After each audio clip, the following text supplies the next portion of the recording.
So I'm recording this on the eve of Roger Federer's final match at the Laver Cup in London. It is confirmed doubles alongside Rafael Nadal for the last action of the day tomorrow. And, although the sentiment overall has to be bittersweet, I must say that waking up today has been an absolute treat. Nostalgia is at an all-time high with the Big Four reunion and that whole practice session, the press conferences, everything we are beginning to see at the gala. Absolute blast from the past, and it really has made me so happy seeing the four of them, Roger, Rafa, Novak, and Andy, back together again.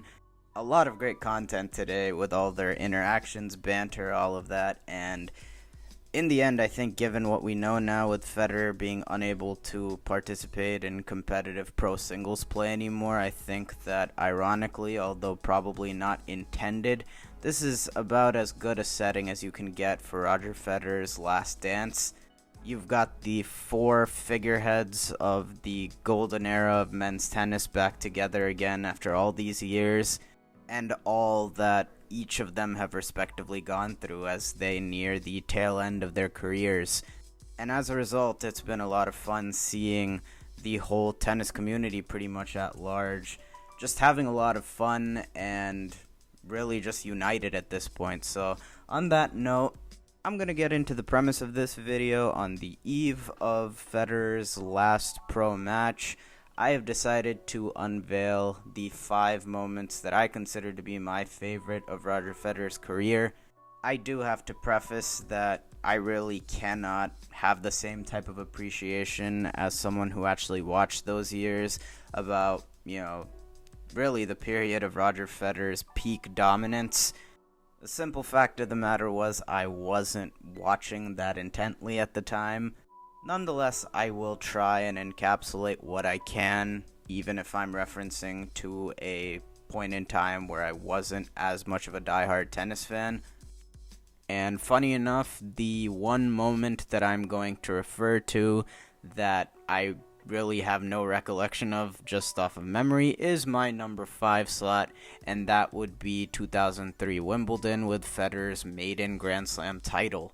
Now, although I was an infant at the time, this one, over the years, watching all of Roger's matches from this tournament, it really has found itself among my topmost Federer moments throughout his career. And when framing the context around Wimbledon 2003, I don't want to say that he went under the radar, because that wouldn't be correct at this point. He had already flashed a lot of his talents, the big win over Sampras on center court in 01, and then, moments like that Hamburg win in 2002 for a maiden Masters title. But at the same time, the way he performed throughout this tournament, you wouldn't have expected there to be such great separation, because at the time, they were in the midst of a bit of a transition period away from the Andre and Pete generation as they aged out. But still, it seemed like a relatively even playing field, and Roger Federer, who was the 4 seed in this tournament, among his contemporaries, there were arguments to be made that those guys had already done bigger things at the time. A lot of them, like Hewitt and Nalbandian, had the upper hand against him head-to-head, and at that point in time had done bigger things. But oh boy, this tournament really signified the arrival of the man that would take up that mantle following that generation and pretty much carry it on his back for the next couple of years. Although it did not happen immediately after he won this tournament, it was the arrival, I would say.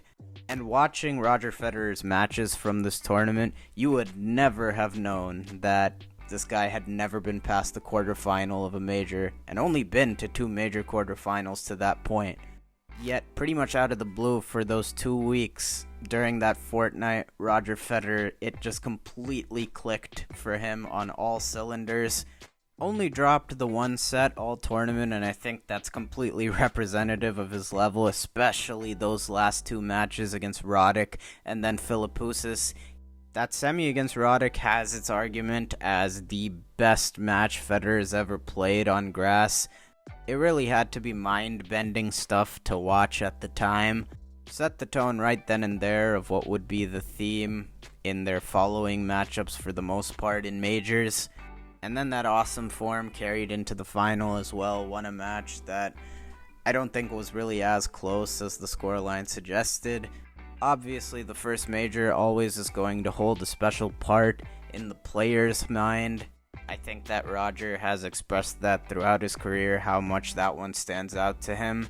But I think for me, the fan, in retrospect, Wimbledon 2003 is special in my eyes because it signified the emergence of tennis's next flag-bearer athlete, pretty much. There were just a few more growing pains after this tournament win, but it didn't take long for Roger Federer to pick up the pieces and pave the game forward. Not to mention, he did it playing some of the best grass court tennis that you will ever see.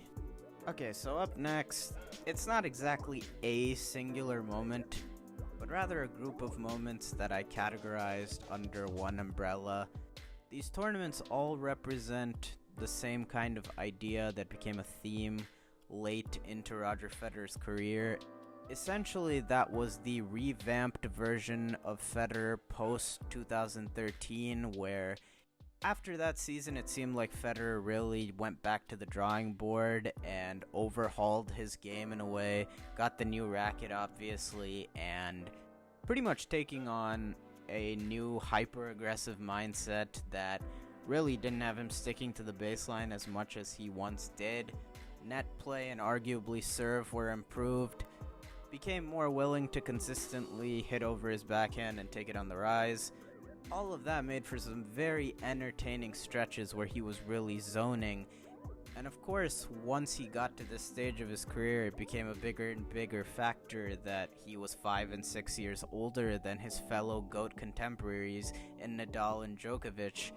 But in spite of that, there were those handful of tournaments where the guy was pretty much just on a different level, and whoever stood in his way, it really didn't seem to matter. He swept all of them aside, and these following 3 tournaments are the ones that stick out most and fit the billing for me as far as that's concerned. All 3 saw him in a mood that pretty much at the end of the tournament left you shaking your head and saying, way too good. I think the most long-standing memory of Cincy 2015 is the Sabre, and deservedly so because he pulled it off so routinely that summer in 2015. A shot that requires an absurd amount of skill he simply made look routine, something that, again, was a theme throughout his career, pretty much half-volleying returns. But there is a lot more to take away from this tournament than just that. Obviously, he was in an excellent serving rhythm that whole summer, Wimbledon through the US Open, and it kind of peaked during Cincinnati because 5 matches, the back 2 playing prime Andy Murray and prime Novak Djokovic, the guy did not face a break point against either of those two. In fact, the only break points he faced were 3 that somehow Feli Lopez was able to muster up in their quarterfinal match. But save that, you talk about dominance. Forget dropping a set, forget even being broken. Those were the only break points he faced, and along the way, he handed out a beatdown to Kevin Anderson, one that's probably unlike any that Kevin Anderson has encountered in his entire career. You want to talk about confidence, the dude was straight up half volleying the big Kevin Anderson serve, just to cap off a casual straight set 1-1 double breadstick demolition job. And as far as trying to put a dent into Roger Federer that week, nobody else really fared all that much better. This is absolutely the tournament that I would consider to be the absolute best of Fedberg, that being the time in which Roger spent under Stefan Edberg as his coach. It truly was Roger at his fast court best, and with that being the case, there really was no other way it could end than Roger hoisting up the trophy on final Sunday. With Indian Wells 2017, everybody knows this one. As I said before, peak of Neo-Fed, and if you ask me, it's not really even close. I think this was the most formidable that Federer ever looked off the ground. ever since switching to the new racket. Somehow Steve Johnson was the one to put up the greatest amount of resistance, but other than that, it was pretty much one-way traffic all week. And let's not waste any time. Let's get to the Nadal match. I'm not going to lie, at the time, I thought that Aussie Open 2017 would be a one-off and that normal service was about to resume with this round of 16 matchup between Federer and Nadal. And then, over the course of the next hour, I pretty much watched with my jaw on the floor. This match pretty much hit it home that the tide had swung in this rivalry, and it really just was stunning to see the Nadal forehand, which for the bulk of their careers had given the Federer backhand so many fits, and yet here was the Neo backhand pummeling that same Nadal forehand. He had Rafa on a string pretty much all match. He did whatever he wanted as he got more comfortable, and he was comfortable from first ball. But as he grew more confident, he was going for more and more ambitious shots, and all of them connected. Everything that Federer touched on this day turned to gold, and at that moment, you pretty much knew he was going to go on to win the title. Stan Wawrinka put up very good resistance in the final, but Neo Fed was quite simply not to be denied in the early part of 2017.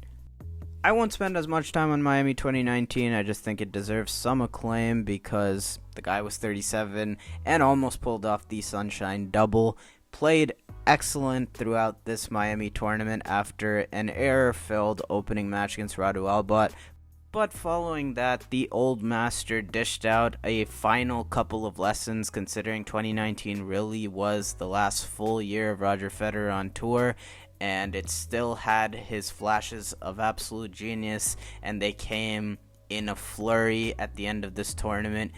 Dished out a bagel to Kevin Anderson, clobbered a quickly improving Daniil Medvedev, and followed with a convincing win over Denis Shapovalov, and then in the final read John Isner like a book for what would be the final and 28th Masters 1000 title of Roger Federer's career. So moving on, I have another moment that's more of a collection of moments, rather, from a particular phase in Roger Federer's career. I know it's not really the one isolated moment, but there are way too many to choose from, and it's my list, so I can do whatever the hell I want. But this particular phase in Roger Federer's career also is similar in the fact that it was featuring defiance and, again, on occasions having to hold off his younger GOAT-level contemporaries, and this particular period was what I believe to be right after Roger Federer fell out of his prime, pretty much from the back end of 2010 through 2012. In that period, as far as the evolution of his game went, he was still playing the same style that he did during his most dominant years. Those later adaptations of, bigger racket, finding his way to net more, learning to spot serve even better, etc., etc., those were not really a thing yet. He was still playing the same type of game. It just had less consistency to it. There were more off days. But one of the first things that I think of when I think Roger Federer is that liquid whip of a forehand, and to some degree that was lost after the racket change. But in this period of his career, it very much was still there. And when it still clicked, you still had better watch out. And that is where a lot of these really, really cool moments came in, where for the first time in a very, very long time, Roger Federer was more of the hunter rather than the hunted. Obviously, he was still one of the three best players in the world by a good distance, but you get the point. Nadal, Djokovic, it was an uphill battle competing with them.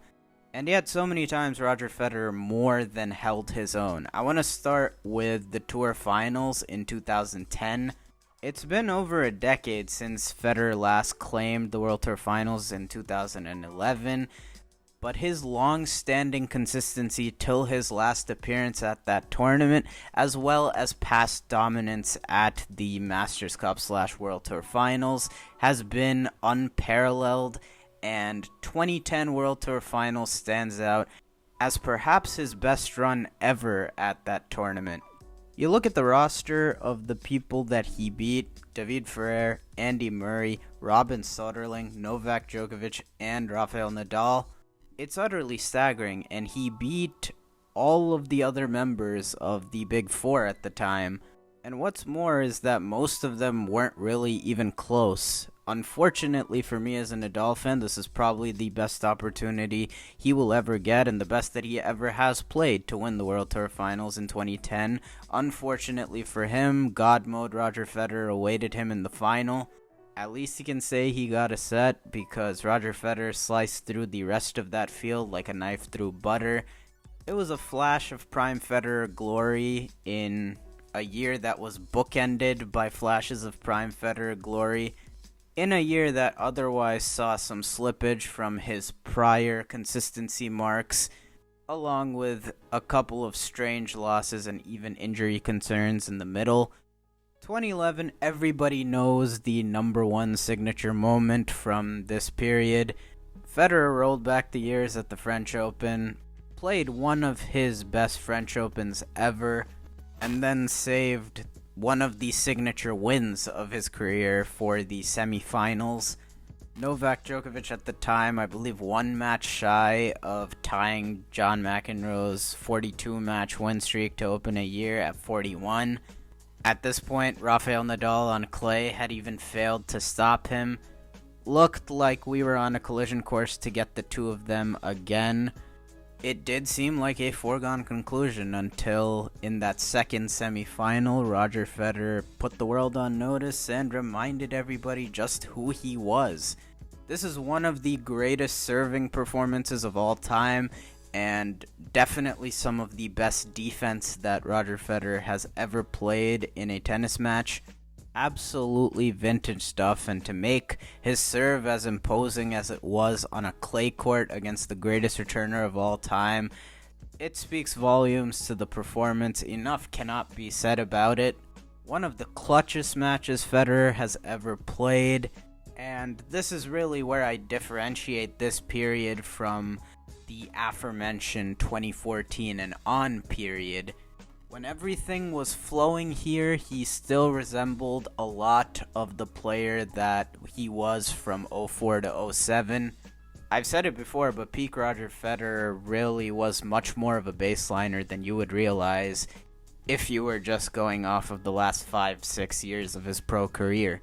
And when it clicked in this 2010-12 period, the guy could still rally with just about anyone, and I think, narratives aside, it goes to show more than ever in how he squared off with Djokovic in their two major meetings in 2011. And even though in that second major match of 2011, Federer suffered a devastating defeat, he carried that great US Open form over into the indoor season, where we got another flash of prime Federer glory as he clean swept the indoor season, taking out titles in Basel, Paris Masters, and the World Tour Finals. A World Tour Finals run that saw him absolutely blitz Rafa Nadal. By the numbers, his most lopsided win over Nadal, took that out 3-0. I remember watching that match and feeling that Nadal was utterly powerless, and the Federer forehand was indeed in full flight. And then we get to 2012, which as a whole I think is a very underrated, underappreciated Federer season. After 2011, I think at this point more than ever, a lot of people were beginning to write off the chances of Federer ever winning another major. He had just crossed 30, and I said it in my last video, but Federer was really one of the first guys who had as much success as he did into his mid to late 30s. And here were people already writing him off having just turned 30. And Roger responded having one of the all-time great 30-year-old seasons to me, in one of the greatest tennis seasons of all time in 2012. Roger Federer yet again became the epitome of consistency. He barely lost early at all season. In fact, I believe it was just the one time in Miami, but title in Indian Wells, title in Madrid, semis in the first two majors of the year of Australia and then Paris, And then, of course, we get to Wimbledon. That season-long consistency to this point had put him in position to reclaim world number 1 for the first time since early 2010. Third and fourth round looked like that would be a pipe dream as he found himself 2 sets down to Julian Benneteau, lived to fight another day on that front, and then against Xavier Molise next round was struggling with his back. It seemed like a Federer return to the top of the game wasn't meant to be until it was. Live to fight another day is exactly what he did, and in the following days he was pretty damn good. Dismantled Mikhail Yuzny in the quarterfinals, and then these last 2 matches I think are another 2 that at least should be time capsule moments in the career of Roger Federer. Against Novak, I remember distinctly Roger was a heavy underdog. Federer's recent major outings had come to an end at the hands of Djokovic or Nadal as of late. Again, there was that 30 stigma, and Roger Federer again. Although this time he didn't do the iconic finger wag, it essentially had the same effect to it.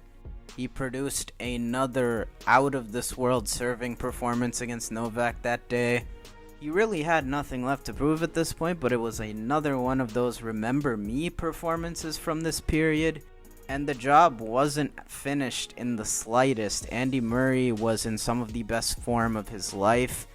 Had Roger on the ropes for the better part of 2 sets, but when he hit that stop volley to convert set point in the second set, that genius switch was flicked on, and from that point on, it was complete takeover mode. You saw Roger Federer at his shot-making best for the remainder of that match, and that's one of the reasons I love this title so much. That's one of the reasons why I love these wins for Roger Federer so much from this period. He didn't win at nearly the clip he did throughout the 2000s, but when he did, boy, were they a couple of gems of wins. Well, surprise, surprise, number 2 also happens to be a stretch in Roger Federer's career, a compilation of moments rather than one, but, you know, we're through 3 already, so why not keep it going? I think for just about everybody that knows what happened just with the career Grand Slam that summer, you have to have the summer of 2009 up there for Roger Federer. Much like so many parts of the Big Three's career, this really seemed to unfold like a movie. Yet again, it began with Roger Federer being knocked down.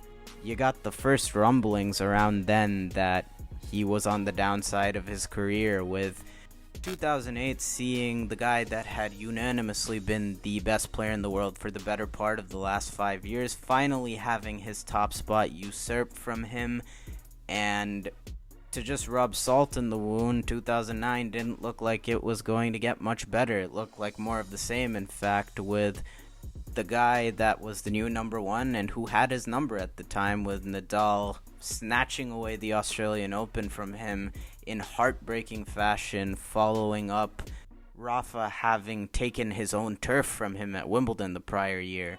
That Aussie Open final loss at the beginning of the year visibly hurt him, and it resulted in a couple of frustrating losses all the way up until Madrid that would lead you to believe that maybe Roger Federer indeed was on the decline. And then, of course, Madrid happened. Just ahead of Roland Garros, Roger Federer got just what the doctor ordered, kick-started a magical summer run of 2009. Nadal was running on fumes in the final, but that didn't matter to Federer. That was just the confidence boost that was required heading into Paris, where, of course, we would get the jolt of the first ever Rafael Nadal loss at the French Open, and the stars finally seemed like they were aligning for Federer to capture that elusive French Open title. Of course, with so much on the line, it was never going to be that easy, and Federer, for his part, even coming in with the confidence boost of Madrid, looked shaky all the way up to the quarterfinals. In fact, in the 4th round, he famously almost paid for it. And you talked about the cinematic nature of getting up off the mat as a whole in 2009. How about that forehand at 3-4, 30-40, down 2 sets to love to Tommy Haas? Fed went all or nothing. Of course, it found its mark.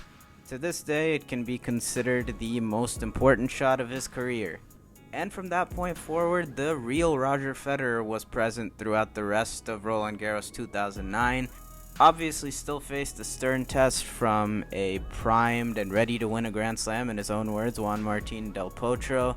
Very high quality stuff in that semifinal from both. Fed found the reserves to rally from 2-1 down, and then on the date with Destiny, he put in easily his best performance of the tournament. He was absolutely zoned in, dismantled Soderling pretty much aside from the second set, where he played one of the all-time great tiebreakers. And when the moment finally happened, I don't think anybody could help but to be over the moon, really, that Roger Federer finally had captured that French Open and the trophy cabinet was complete now. It was a distant memory at this point, those tears of anguish at the Australian Open ceremony in the year's first major. Fast forward now, those tears were replaced with overwhelming tears of joy. That's the big one for me from this summer. Of course, it was followed up with Wimbledon. That fortnight, of course, saw Roger Federer take back his title, and in doing so, of course, at the time, set a new major record, breaking a tie with Pete Sampras's 14, and of course, he did it in epic fashion, downing Roddick in an absolute nail-biter in the final.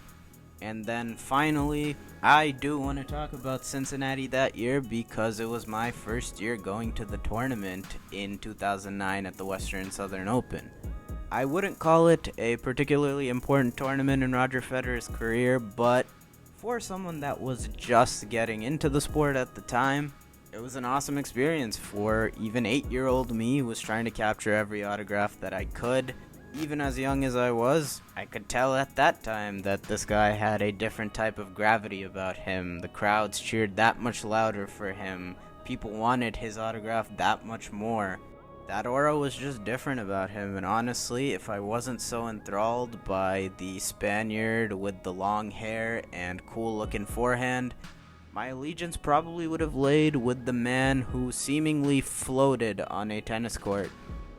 And of course, that sets us up for my favorite Roger Federer moment of all time. It's honestly a predictable one and probably the popular one, but what can you say? Australian Open 2017 was just that great. In my opinion, the crowning achievement of Roger Federer's career. What a story, what matches, what drama. It really had it all. Now, I'd like to think I was one of the more optimistic about Roger's outlook after we all saw him go down on that knee in 2016 at Wimbledon. Given the last couple of years and how Roger had come close, I still felt that he could come back and play at a level good enough to where he could get back to where he had been at, which was get very close, but it did seem like he would have to get lucky in order for him to recapture Grand Slam glory. But because he had been playing at that level prior to the injury, I didn't completely shut the door, even for a guy that was 35 at the time.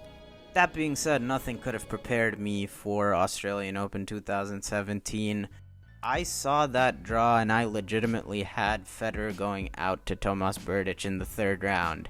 In retrospect, I might have jinxed that, but not only did he not lose, he announced in emphatic fashion that he was indeed back and put in one of the most clinical displays you will see out of him against Berdych, totally dismantled the Czech, followed that up, continuing on this gauntlet of a draw, beating Nishikori in a tough 5 in the fourth round, took care of Misha Zverev in the quarters, and then another 5-setter against Stan Wawrinka to advance to what would become the dream final.